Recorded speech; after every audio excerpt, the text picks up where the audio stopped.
दोस्तों, क्या अजीत पवार महाराष्ट्र के नतीजों के बाद महाविकास अघाड़ी में शामिल होने जा रहे हैं?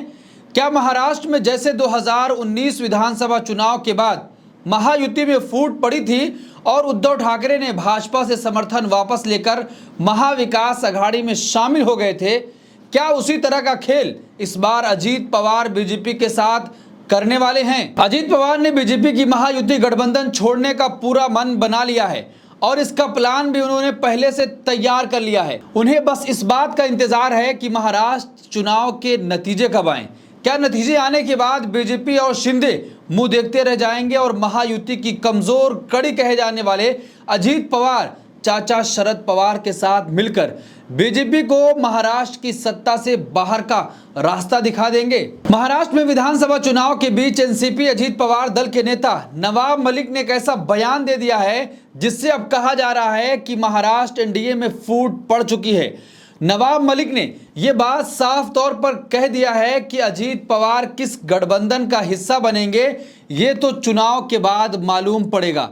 दोस्तों, ऐसे में सोचने वाली बात यह है कि जब अजीत पवार चुनाव महायुति गठबंधन के साथ लड़ रहे हैं तो इस बात पर आशंका क्यों है कि अजीत पवार कहीं चुनाव के नतीजे आने के बाद एक बार फिर से महाविकास अघाड़ी गठबंधन में शामिल हो जाएंगे?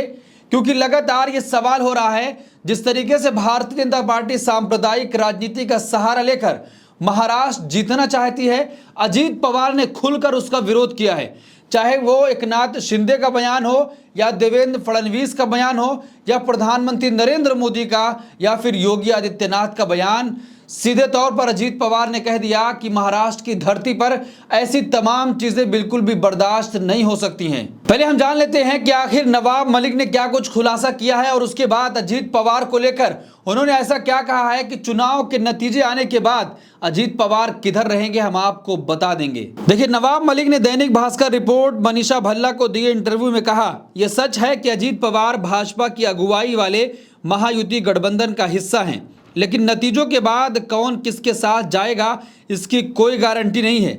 उन्होंने ये भी कहा कि इस चुनाव में बागी और निर्दलीय भी अहम भूमिका निभाएंगे। भाजपा के साथ ये पहले भी एक बार हो चुका है कि जब 2019 के चुनाव में भाजपा और शिवसेना ने गठबंधन में चुनाव लड़ा, चुनाव भी जीता, पर सरकार बनाने से पहले ही उद्धव ठाकरे बीजेपी से रिश्ता तोड़कर कांग्रेस और एनसीपी के साथ महाविकास अघाड़ी में शामिल हो गए थे। अजीत पवार के भी तेवर ये बता रहे हैं कि महाराष्ट्र चुनाव के बाद वो किस गठबंधन में रहेंगे यह भी बिल्कुल भी पता नहीं है। और नवाब मलिक ने इसे भी खुलासा किया है कि कौन किसके साथ रहता है ये तो चुनाव के बाद आपको मालूम चल जाएगा। नवाब मलिक ने साफ तौर पर यह कह दिया है कि बीजेपी अजीत पवार को कमजोर कड़ी समझने की गलती ना करे। साथ ही नवाब मलिक ने यह भी कहा कि 2019 में भी हमने चीजें बदली थी। आपको बता दें कि एनसीपी ने बीजेपी को समर्थन देकर सरकार तो बनवा दी थी, पर वो सरकार महज 80 घंटों में ही गिर गई थी। तो नवाब मलिक साफ तौर पर यही कह रहे हैं कि राजनीति पूरी तरीके से संभावनाओं का खेल है। अभी हम जाहिर सी बात है कि महायुति के साथ हैं, लेकिन अजीत पवार पूरी तरीके से सांप्रदायिक राजनीति को पसंद नहीं करते हैं और चुनाव के नतीजों के बाद हम बता देंगे कि हम क्या करेंगे, लेकिन किंग मेकर अजीत पवार ही होंगे। देखिए, नवाब मलिक से जब सवाल किया गया चुनाव जीते तो आप महायुति में बीजेपी के साथ कैसे काम करेंगे, उन्होंने कहा कि नतीजों के बाद क्या होगा आज मैं कैसे भविष्यवाणी कर दूं, लेकिन 23 तारीख के नतीजों के बाद अजीत पवार किंग मेकर होंगे। नतीजों के बाद हमारी पार्टी या अजीत पवार का रोल चंद्रबाबू नायडू जैसा भी हो सकता है। इंतज़ार करिए 23 तारीख तक। तो दोस्तों, जिस प्रकार से अजीत पवार ने भाजपा की बटेंगे तो कटेंगे नारे का भी विरोध किया था और कहा था कि महाराष्ट्र में ऐसे नारों और नफरती राजनीति के लिए कोई जगह नहीं है, अजीत पवार ने भाजपा के सांप्रदायिक राजनीति का भी खुलकर विरोध किया था।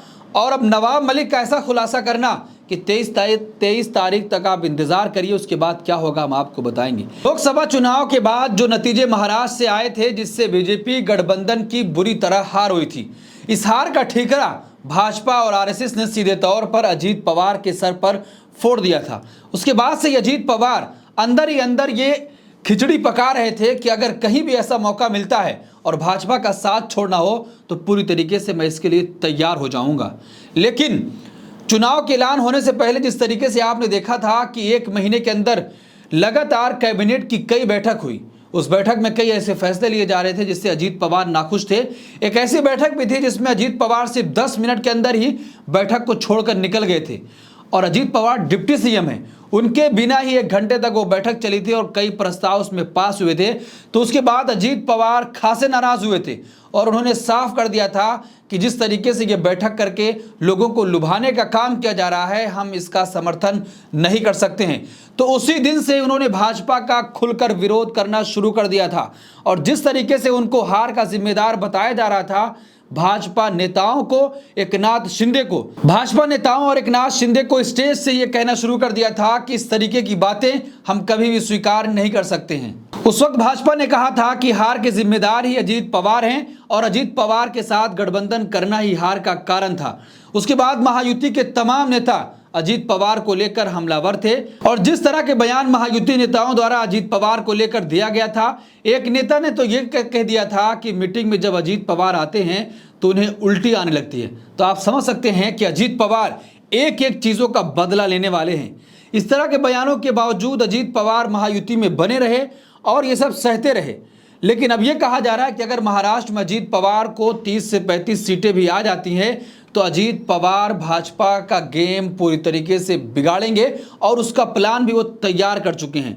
नवाब मलिक को जो एनसीपी अजीत पवार द्वारा मानखुर्द शिवाजी नगर से प्रत्याशी बनाए गए हैं, तब बीजेपी की तरफ से इसका विरोध किया गया था और एक गठबंधन में रहते हुए भी मानखुर्द शिवाजी नगर से एकनाथ शिंदे ने अपना प्रत्याशी उतार दिया है, जिसको लेकर कई बातें भी कही गई थी और भाजपा उसको समर्थन भी दे रही है। तो आप अंदाजा लगाइए कि किस तरीके से चुनाव लड़ा जा रहा है, एक दूसरे के खिलाफ ही प्रत्याशी उतारे गए हैं। लेकिन अब जिस तरीके से अजीत पवार का अपमान हुआ, अजीत पवार को बहुत सारी बातें कही गई, तो अब उसका सही समय अजीत पवार इंतजार कर रहे थे कि सही समय आएगा तो उसका जवाब दिया जाएगा।